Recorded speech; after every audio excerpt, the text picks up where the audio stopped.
2nd Salamat. District of Marikina. Okay, salamat, Mr. Chair. Medyo komplikado ang ating tinatalakay. Susubukan ko pong maging mas simple. Umpisahan ko na po sa NGCP na subcontractor ng ating gobyerno na siya po ang operator and taga-maintain ng highway na dinadaanan ng kuryente natin.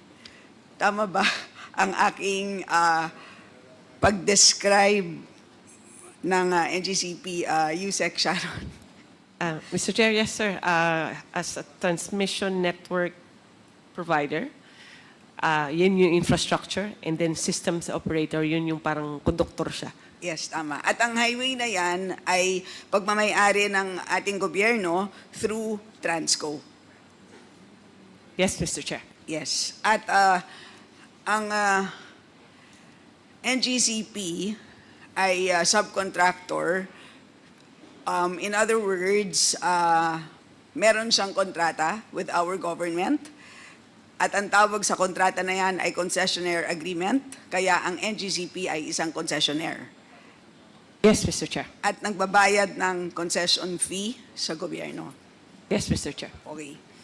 At bilang concessionaire, ang NGCP ay public utility.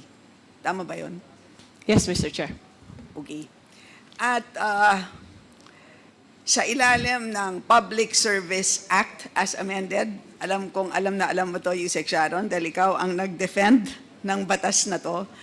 Ang NGCP ay natural monopoly. Tama ba yun? Yes, Mr. Chair. At dahil siya ay natural monopoly, ano ang implication nito pagdating sa cost efficiency? Ibig sabihin, meron ba tong implication sa presyo ng kuryente? Well, the monopoly by nature kasi, if you have more than one, it becomes an expensive utility. That is, and so a monopoly makes sense in this. Actually, it's practically the only monopoly in the country, no? Kasi sa grid, wala ka namang ibang utility that it's nationwide monopoly. But as a safeguard, we have ERC to regulate it, Madam Chair. So, Mr. Chair, usually, pag sinasabing monopoly, mahal dapat. Di ba? Yun ang iniisip natin. Kaya lang, sa ilalim ng batas, pag natural monopoly siya, and in this case, nakakategorize siya as a natural monopoly, exception siya kasi by its nature, dahil sa kanyang technology, dapat nagiging more cost-efficient siya. Parang ganon. Tama ba yun? Yes, Madam Chair. So inaasahan natin na dapat mag-operate siya in a way na mapapababa dapat niya ang presyo ng kuryente. Tama ba yun? Correct, Mr. Chair, because if we have two transmission companies and rely on competition to lower the cost, hindi yan effective in this sense because of the nature of the business. Dalawang infrastructure gagastusan mo, then that won't make sense. So that is the purpose of EPIRA and also the franchise law. Now, by having one, it will redound to cost efficiency and lower prices for the consumers. Okay. So yun ay in theory. Okay, so pabalik ako sa'yo. So right now, naniniwala ka ba na ang charge ngayon ng NGCP, meaning yung wheeling charges, tama ba yun? Yun ba, magkano ba ngayon ang wheeling charges ng NGCP per kilowatt hour? Madam Chair, I submit to the opinion of the Pwede ba statement namin of malaman? ERC kasi sila yung nag-regulate ng prices, Madam Chair. Mr. Chair pala. Mr. Chair, based on NGCP's own representations dun po sa billing, consumer bill updates nila, for November 2024, for example, the wheeling charges, which we call Power Delivery Service, PDS, in Luzon is 46 centavos per kilowatt hour. In Visayas, it's 36 centavos per kilowatt hour. In Mindanao, 47. On the average in the Philippines, 45 centavos per Okay. kilowatt hour. How does this compare to other countries? Ay, naku. So bilang isang regulator, Apo. so tama ba na ayon sa concessionaire agreement, ang nakadesignate na regulator ay ang ERC? Tama ba? Tama po. At ayon din po sa EPIRA. Apo. Anong role ng DOE? DOE is the policy side. So if there are any infractions on the, even in the policy, no, or in their franchise, then they go to ERC for whatever penalty or impositions. We just issue the policies. So pagdating sa PSA, kapag may violations, yung administrative agency sa ilalim ng PSA, yan ang ERC. Yes, for the regulation, yes. Okay. So dapat alam ng ERC kung ano ang global comparison. So kung about 46 centavos per kilowatt hour dito, magkano siya halimbawa sa Vietnam? Madam, Mr. Chair, hindi po, siguro po we can do a survey, may data naman po, pero hindi po madaling mag-compare kasi po in other jurisdictions like Vietnam, as you cited, they are still what we call vertically integrated utility. So yung kakumpara lang po natin in our region, Southeast Asia, would likely be Singapore. Pero we would also caution against comparison. masyado maliit. Masyado pong maliit, tsaka GOCCs din naman po yung ibang So, players po subsidized. nila. Opo. So wala kang sense kung mura ba siya o mahal? Not in the global comparison Paano, sense. anong basihan mo? Di ba, natural monopoly siya. So, paano mo malalaman kung pinaperform niya ang kanyang mandato? Di ba? Opo. Meron po tayong under the regulatory framework that governs NGCP, meron po tayong tinatawag na building blocks for its reset. Included po doon, yung global comparison po doon, papasok doon sa WACC, for example, because basket of elements po yung magko-compose ng WACC, which includes some global risk component also. Pero maliit lang po yun. Yung other po are performance parameters that the ERC would set. But we also have consultants, na alala ko lang po, na that are also exposed to other jurisdictions. Okay, Maybe so, they can long and provide. short, ano ang assessment niyo pagdating sa wheeling charges ng NGCP? Right now, Mr. Chair, because we are finalizing our reset, I think it has been disclosed and it's public knowledge already that there has been no reset of the NGCP rates since 2011. So, and based on our review, for example, just the WACC component, that should have been adjusted, lowered over So, the mataas. last few years. So mataas po siya talaga pag dun po natin binase. Kasi meron akong nakita, well, Google search lang naman, ang nakita ko is sa Vietnam, 0.19 per kilowatt hour. So, pag Pero kinonvert yun nga po, in it's pesos. government controlled po kasi yung... Well, yun na nga. So, ba't sinasabi ko nga, well, again, kaya kung gustong tanungin sa inyo, pero, well, unang tingin, ang laki ng difference. So, pwede bang in the next hearing ay bigyan nyo kami ng global comparison? We will submit, Mr. Chair. Okay, so itutuloy ko na yung tanong ko relating to the refund. So earlier, nasabi po ninyo na 21 billion yung, should I say, charges na hindi dapat. Tama naman yon, di ba? Is that accurate?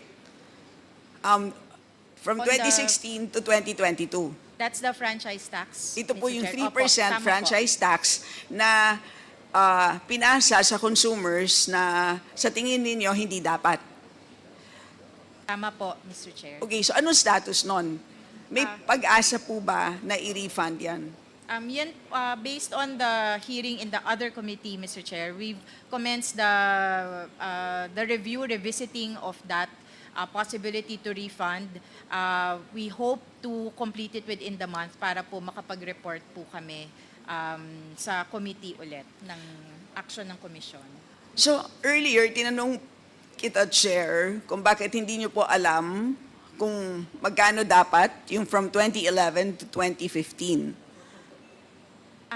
Mr. Chair, just to correct, yung 2011 to 2015, meron pong finalized na third regulatory reset doon. So, okay lang. Yung pong 2016 onwards, yun po yung fina-finalize pa lang Hindi po ba it's namin. just a matter of determining kung magkano ba yung binayad nila na hindi ba ganon ka-straightforward kung ano yung 3% franchise tax? You're just talking about the franchise tax, Yes, Mr. di ba? Chair. Yun yung 21 yes, billion, yes. right? Opo. Meron naman, yun pong franchise tax, madali pong makompute, pero wala po kaming data from Hindi ba it's as simple 2011. as if I ask you, magkano yung franchise taxes from the time that they operated up to 2022? Magkano po yun? We can compute it based on on the AFS, for example, the numbers in the AFS. But, Mr. Yes. Chair, Hindi ba ganon ka-straightforward yun? kasi po we wanted to vet it against the payments that they actually made to BIR. Yun po sana yung ano. But we don't have copies of the returns, of their tax Iba returns. po ba yun i-report sa... Pwede pong iba. Opo. Pwede pong iba. Hindi, but more or less, hindi naman may iba yun ng malaki, di ba? But so based on the financial statement, and this could be just a tentative number, based on the audited financial we can compute, statements. Mr. Chair, based on the AFS. But I have it, based on the audited financial statements. Can you confirm that it's about 18 billion? Ay, sorry,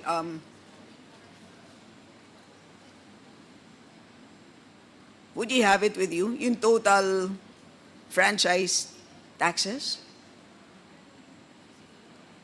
I will have it checked, Mr. Chair.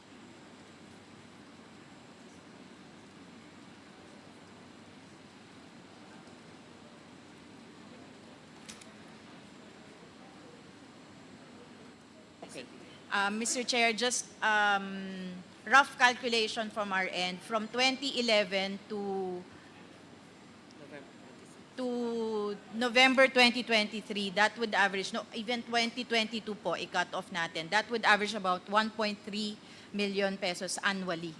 So, Million? Billion po. Sorry, 1.3 billion annually. Pero paano naging 21 billion yung 2016 to 2022?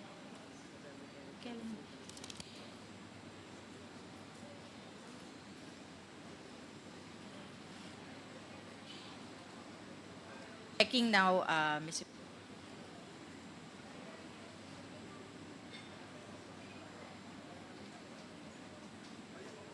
So I was just wondering, because based on the financial statements, yung one, I also got the same number, 1.3 thereabouts, so about 18 billion, which is very different from yung sinabi po ninyo kanina na 21 billion for the period covering 2016 to 2022.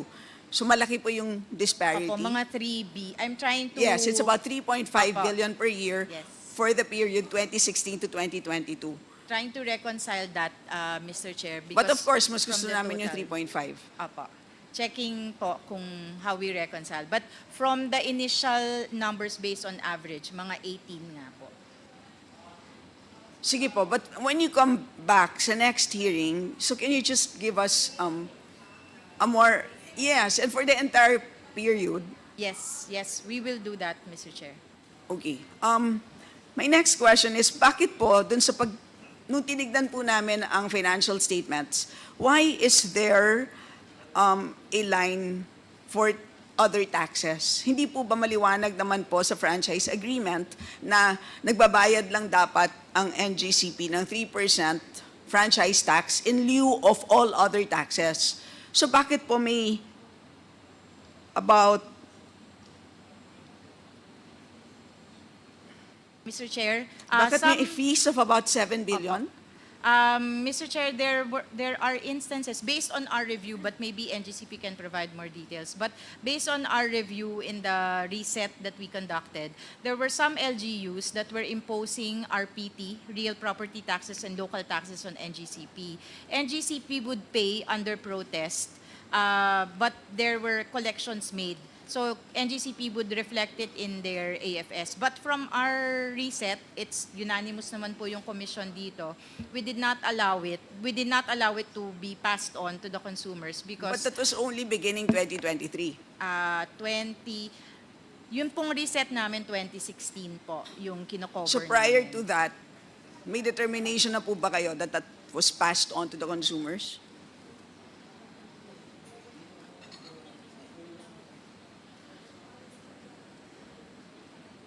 We'll check for the past period, Mr. Chair. Yeah. So, Mr. Chair, in other words, can they please make a more comprehensive assessment with respect to this provision? So, hindi lang po sa franchise tax, kundi dun sa all other taxes na posible pong, and fees, kasi itong provision na to, I believe, refers to not only taxes, but all other fees. Hindi po ba?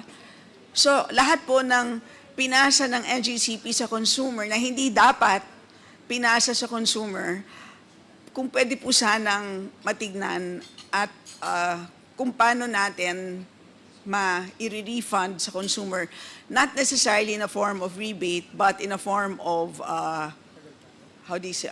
rate adjustments moving forward. We will do that, Mr. Chair. Okay, salamat. Next ko po na tanong, ay, nasan po ang representative natin mula sa BIR? Sir, kayo naman, sir, nandyan pala kayo. Sorry, Your Honor. Nakikinig naman kayo sa discussion, no? Yes, Your Honor. Lumabas lang, Your Honor, for restroom, Your Honor. So first question is, bakit malaki yung difference between yung reported na taxes dun sa financial statements versus actual collections ng BIR? Could you kindly just work na lang with the ERC to do the reconciliation? Yes, Your Honor. It's already been discussed inside of the Bureau to reconcile or look into this matter, Your Honor. And I will raise this.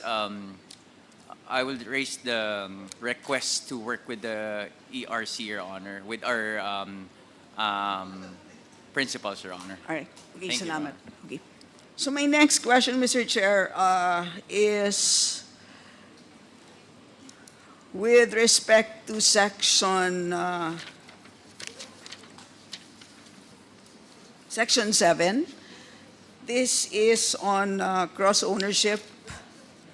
So kanina po, pinag-usapan natin, actually, I wanted to show the ownership structure, pero diniscuss naman very comprehensively ni Kong Rog.